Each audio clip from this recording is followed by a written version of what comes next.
ሶስተኛውና የመጨረሻው መረጃ እዚህ ጋር ከጀርባ እንደምትመለከቱት አዶናይ እና ጓደኞቹ ባስተባበሩት ትልቅ አስተዋጽኦ ወዳጆቻችን በ24 ሰዓት ውስጥ አንድ ቀን ባልሞላ ጊዜ ውስጥ 11 ሚሊዮን ብር ለህፃጽ ህዝብ ተመስግቧል። ሁላችሁም ለአዶናይ ሞራል እየሰጣችሁ ይህን ቪዲዮ ጀምሩ ትላለው።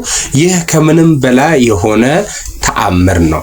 የአመቱ ምርጥ ቲክቶከር አዶናይ በህፃጽ ለሚገኙ ወገኖቻችን የጀመረው የ100 ብር ቻሌንጅ የኢትዮጵያ ህዝብ አንድነት ለዓለም በተግባር ያሳየበት ሆኗል።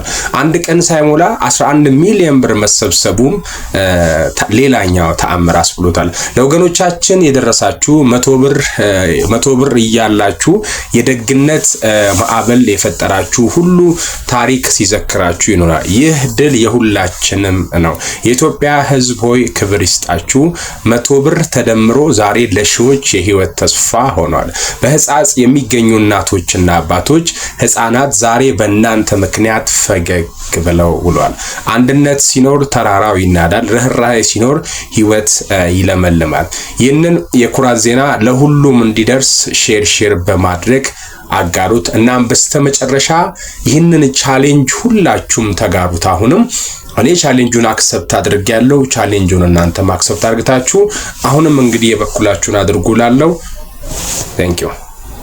እንግዲህ ወደ ዝርዝር መረጃዎቹ ስገባ የ2 3 4 መረጃዎች አሉኝ ማለት ነው ዛሬ። እነሱን እንግዲህ ሁላችሁም ይሄን ቪዲዮ ላይክ በማድረግ ጀምሩ። የመጀመሪያው አስቸኳይ የጠፋ ልጅ ፍለጋ አባካችሁ በጋራ እንፈልገው። የ12 ዓመት ታዳጊ ነህሚያ ሽመልስ ከቤተሰቦቹ ተለይቶ በመጥፋቱ ቤተሰቦቹ በከፍተኛ ጭንቀት ላይ ይገኛሉ። ባካችሁ ይህ መረጃ ለብዙ ሰው እንዲደርስ ሼር በማድረግ ተባበሩን። ታዳጊ ነህሚያ እሁድ ጠዋት ታህሳስ 5 ቀን እዚህ ጋር የምታዩት ልጅ ማለት ነው 2018 ዓ.ም ከአየር ጤና ኪዳነ ምሕረት ደብረ አባይ አካባቢ ወደ ቤተክርስቲያን እንደሄደ አልተመለሰም። ልጁን ለመለየት የሚረዱ ምልክቶች ስም ነህሚያ ሽመልስ፣ እድሜ 12 ዓመት፣ ልዩ ምልክቱ የፊት ጥርሱ ተሸርፏል። የለበሰው ልብስ ግሬ ከለር ሹራብ እና ክሬም ከለር ቱታ ሱሪ፣ ክሬም ከለር ሱፍ ነጠላና ቡኒ ነጠላ ጫማ ነው ያደረገው።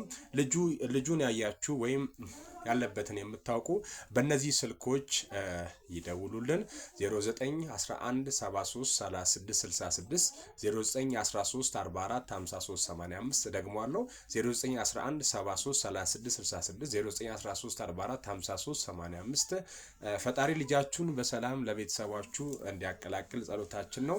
ባካችሁ አይታችሁ እንዳታልፉ። አንዴ ሁላችሁም 5 ጊዜ ሼር አድርጉት።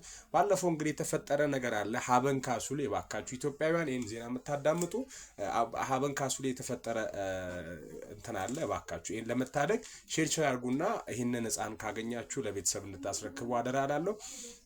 ሁለተኛው መረጃ አቡበከር ኳስ ተጫዋቹ አቡበከር ኑር የፍቅር ጥያቄና የቴክኖ ስፓርክ 40 ስጦታ በቅርብ በማህበራዊ ሚዲያ ብዙዎቻችን ሲያነጋግር የነበረው የእግር ኳስ ኮከቡ በረኛው አቡበከር ኑሩ ተንበርክኮ ቀለበት ሊያደርግ ነው።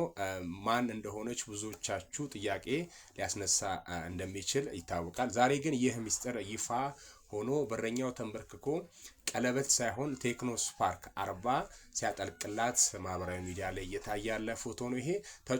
ተጫዋቹም የቴክኖ ሞባይል ኩባንያ አዲሱና እጅግ ዘመናዊ የሆነውን ቴክኖ ስፓርክ 40 ስልክ ይገባታል በሚል ስጦታ አበርክቶላታል። እንግዲህ ሶስተኛው መረጃ እዚህ ጋር ኳላይ እንደምትመለከቱት የኤቢሲ ምክትል ዋና ስራ አስፈጻሚ አቶ አብዱረማን ሩቤ ስርዓተ ቀብር ተፈጸመ። አዲስ አበባ ታህሳስ 14 2018 ዓ.ም የኢትዮጵያ ብሮድካስቲንግ ኮርፖሬሽን ኤቢሲ ምክትል ዋና ስራ አስፈጻሚ የነበሩት አቶ አብዱረማን ሩቤ ስርዓተ ቀብር በኮልፌ ሙስሊም መካነ መቃብር ተፈጽሟል። አቶ አብዱረማን ባደረባቸው ህመም ምክንያት በሕክምና ሲረዱ ቆይተው ነው በዛሬው ዕለት ከዚህ ዓለም በሞት የተለዩት። ነፍስ ይማር እያልን አቶ አብዱረማን ከሪፖርተርነት እስከ ምክትል ዋና ስራ አስፈጻሚነት በተለያዩ የሚዲያ ተቋማት አገልግሏል። በተለይም በኦቢኤን እና በኢቢሲ ከሪፖርተርነት ጀምሮ እስከ ምክትል ዋና አስፈጻሚነት በኃላፊነት አገልግሏል። ህይወታቸው እስከሚያልፍበት ቀን ድረስ ደግሞ የኢቢሲ ምክትል ዋና ስራ አስፈጻሚ ሆነው እያገለገሉ ነበር። አቶ አብዱረህማን ባለትዳር እና የ3 ልጆች አባት ነበሩ።